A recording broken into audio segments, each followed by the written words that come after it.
आपका स्वागत है एसएस एडू प्लेटफॉर्म पर। और मैं आपको बताने जा रहा हूँ राजस्थान का इतिहास, जिसके अंतर्गत हम आज अध्ययन करेंगे राजस्थान के नामकरण का। तो मैं आपको बताना चाहूँगा कि आपने अगर हमारे चैनल को सब्सक्राइब नहीं किया है तो इसे सब्सक्राइब करें, ताकि हमें मोटिवेशन मिले और आपके लिए हम एजुकेशन से रिलेटेड ऐसी वीडियो आपके सामने प्रस्तुत करते रहें। तो चलिए स्टार्ट करते हैं हमारा अध्याय राजस्थान का नामकरण। तो दोस्तों, जो राजस्थान है वो विभिन्न कालों में अलग अलग नामों से जाना गया है। उन कालों में एक नाम आता है ऋग्वेद का, जिनमें हमारे ऋग्वेद काल के अंतर्गत इसे ब्रह्मवर्त के नाम से जाना गया है। दूसरा आता है रामायण काल, जिसके अंतर्गत रामायण की रचना हुई, और ये रामायण की रचना वाल्मीकि के द्वारा की गई थी। तो महर्षि वाल्मीकि ने हमारे राजस्थान के लिए मरुकांतर शब्द का प्रयोग किया है। अब आपका ये जानना स्वाभाविक है और आप ये जानते भी होंगे कि हमारे राजस्थान को मरुकांतर उन्होंने क्यों कहा है। तो ये मैं आपको बताना इसलिए भी जरूरी नहीं समझता, क्योंकि हम राजस्थान में निवास करने वाले हैं और ऐसा हो ही नहीं सकता कि हम राजस्थान में निवास करें और थार के मरुस्थल के बारे में ना जाने। तो राजस्थान के अंतर थार का जो मरुस्थल है, उसी कारण इसे मरुकांतरी मरु प्रदेश भी कहा जाता है। अब दूसरी बात आती है राजस्थान शब्द के प्राचीन उल्लेख की।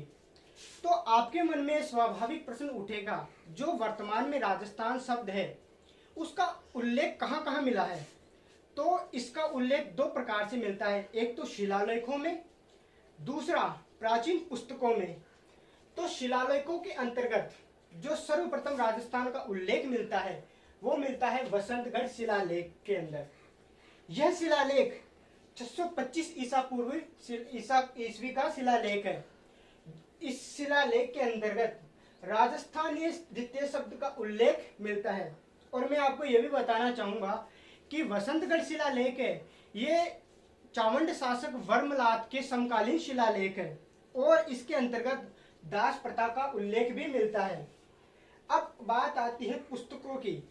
तो पुस्तकों के अंतर्गत दो पुस्तकें महत्वपूर्ण मानी जाती है। एक पुस्तक नैनसी ख्यात, जिसके रचयिता प्रसिद्ध इतिहासकार मान लो आप मोहनोद नैनसी, और दूसरी है राजरूपक, जिसके रचयिता है वीरभान। इन दोनों पुस्तकों में राजस्थान शब्द का उल्लेख मिलता है। अब मैं आपको यह भी बताना चाहूंगा कि राजस्थान शब्द का उल्लेख तो मिल गया यहाँ पे हमें, परंतु जो राजस्थान शब्द है उसका उल्लेख इस भूभाग के लिए नहीं किया गया, उसका उल्लेख किया गया है व्यक्ति विशेष के लिए। जैसे राजस्थान शब्द का अर्थ निकाले तो उसका अर्थ होता है राजा का निवास स्थान। तो उसी संदर्भ में इन दोनों के अंतर्गत राजस्थान शब्द का उल्लेख मिलता है। और आप अगर इसे उतारना चाहें तो उतार लो, वरना स्क्रीनशॉट ले लो। जैसा कि फ्रेंड्स मैंने अभी आपको बताया, राजस्थान जो शब्द है उसका प्रयोग पहले भूभाग के लिए न करके, क्षेत्र विशेष के लिए न करके, एक व्यक्ति विशेष के लिए किया गया था। तो अब हम देखते हैं राजस्थान शब्द का प्रयोग भूभाग के लिए। तो फ्रेंड्स, राजस्थान जो शब्द है उसका भूभाग के लिए सर्वप्रथम प्रयोग कर्नल जेम्स टोड ने किया है, और इस बात की जानकारी हमें उनकी प्रसिद्ध पुस्तक the annuls and antiquities of Rajasthan में मिलती है। इस पुस्तक में कर्नल जेम्स टोड ने राजस्थान शब्द का प्रयोग भूभाग के लिए किया है। अब हम देखते हैं जो राजस्थान है उसे अन्य कई नामों से भी जाना गया है, जिनमें राजपूताना, रजवाड़ा और रायथान, ये 2-3 नाम प्रमुख है।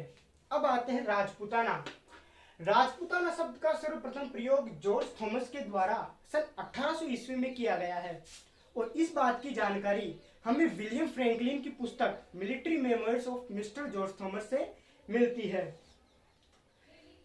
और दूसरा शब्द आता है रजवाड़ा या रायथान। इस शब्द का प्रयोग भी कर्नल जेम्स टोड के द्वारा किया गया है। तो फ्रेंड्स, कर्नल जेम्स टोड ने राजस्थान शब्द भूभाग के लिए भी किया है, और इस भूभाग के लिए उन्होंने रजवाड़ा और राजस्थान शब्द का भी प्रयोग किया है। तो अब आप ये सोचोगे कि राजस्थान शब्द का प्रयोग भी किया, साथ में रजवाड़ा और राजस्थान शब्द का प्रयोग भी किया, तो कर्नल जेम्स टोड ने ऐसा क्यों किया। तो फ्रेंड्स, कर्नल जेम्स टोड ने रजवाड़ा और राजस्थान जो शब्द है वो शब्द आखिर ये लिया है हमारी जो राजस्थान की जो इतिहास प्रसिद्ध जातियां हैं भाटी व चारण, इनके द्वारा जो ग्रंथ लिखे गए हैं उनमें राजस्थान के लिए रजवाड़ा और राजस्थान शब्द का वर्णन मिलता है। तो कर्नल जेम्स टोड ने रजवाड़ा और राजस्थान शब्द वहीं से लिया है। तो फ्रेंड्स, अब आप इसका स्क्रीनशॉट लेना चाहो तो ले सकते हो या इसे उतार भी सकते हो।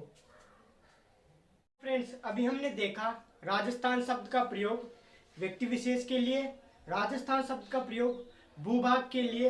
अब हम देखते हैं राजस्थान शब्द का प्रयोग राजस्थान के एकीकरण में। तो फ्रेंड्स, आप जानते हो कि राजस्थान का एकीकरण 7 चरणों में हुआ है, और अगर आप ये नहीं जानते तो हम इसका अध्ययन आने वाले समय में जरूर करेंगे। तो हम देखते हैं राजस्थान के एकीकरण में राजस्थान शब्द का प्रयोग द्वितीय चरण में हुआ था, और ये द्वितीय चरण 25 मार्च 1948 को गठित किया गया। और इस चरण में जो जिन जिलों का या राज्यों जिलों का गठन किया गया था उन्हें नाम दिया गया था पूर्व राजस्थान संघ। और आप ये जानते होंगे कि जो प्रथम चरण है उसे नाम दिया गया था मत्स्य संघ।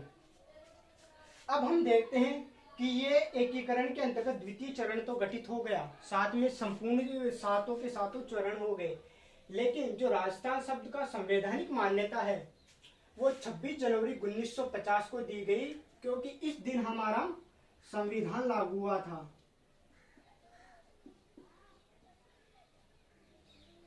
तो फ्रेंड्स, इसी के साथ जो हमारा राजस्थान का नामकरण है वो तो लगभग आधा कंप्लीट हो चुका है। अब हम इसके बाद देखेंगे कि राजस्थान के जो अलग अलग भाग है उन्हें भी अलग अलग नामों से जाना गया है, उनके भी अलग अलग स्पेशल नाम है। तो हम आने वाले वीडियो में उनका अध्ययन करेंगे। तब तक आप अगर इसका स्क्रीनशॉट या इसे उतारना चाहो तो उतार सकते हो। तो फ्रेंड्स, आज की वीडियो में मैंने राजस्थान के जो प्राचीन नाम है उनके बारे में आपको बताया। राजस्थान के जो राजस्थान शब्द का प्रयोग है भूभाग के लिए, क्षेत्र विशेष के लिए, और उसकी संवैधानिक मान्यता के बारे में आज मैंने आपको बताने का प्रयास किया है। तो फ्रेंड्स, अब आगे की वीडियो में हम राजस्थान के जो नामकरण है उसके अलग अलग भागों की आदि की चर्चा करेंगे। साथ में मैं आपको ये बताना चाहूँगी कि आपको जो मैंने अभी कंटेंट लिखाया है अगर आप उसे यहाँ स्क्रीनशॉट लो तो भी कोई दिक्कत नहीं है, आप उसे उतारना चाहो तो भी कोई दिक्कत नहीं है, या आप उसे प्रिंट करवाना चाहो तो मैं इसकी PDF में अपने टेलीग्राम चैनल, जिसका लिंक मैं डिस्क्रिप्शन में डाल दूंगा, वहाँ से आप उसे ज्वाइन कर लो, ताकि ये जितना भी कंटेंट मैंने आपको लिखवाया है उसकी PDF मैं आपको वहाँ उपलब्ध करा दूंगा। और जो भी कंटेंट हमारे द्वारा इस चैनल पर अपलोड किया जाएगा उस सभी की PDF फॉर्मेट में सिस्टमेटिक तरीके से आपको वहाँ उपलब्ध हो जाएगी। और साथ में ये कहना चाहूँगे कि अगर आपको हमारा प्रयास अच्छा लगता है तो आप इसे सब्सक्राइब, लाइक एंड शेयर ज़रूर करें, ताकि जो हमारी फैमिली है वो बढ़े और सफलता की ऊंचाइयाँ जो व्यक्ति छूना चाहता है वो हमारे से कनेक्ट हो। और हमारे द्वारा जो कंटेंट प्रस्तुत किया जा रहा है वो राजस्थान के किसी भी एग्ज़ाम के लिए पर्याप्त है, चाहे आप RS की करो, CET की करो, BSTC, LDC, पटवार, किसी की भी तैयारी करें, आपको ये कंटेंट कभी भी कम नहीं पड़ेगा। क्योंकि इस कंटेंट को तैयार करने के लिए मैंने ऑथेंटिक बुक्स का सहारा लिया है, साथ में मैंने जो नोट्स पढ़े हैं उसका भी सहारा लिया है। अगर आपको हमारा यह प्रयास अच्छा लगता है तो हमारे चैनल को जरूर सब्सक्राइब करें, लाइक करें, शेयर करें और हमारा साथ देते रहें। धन्यवाद।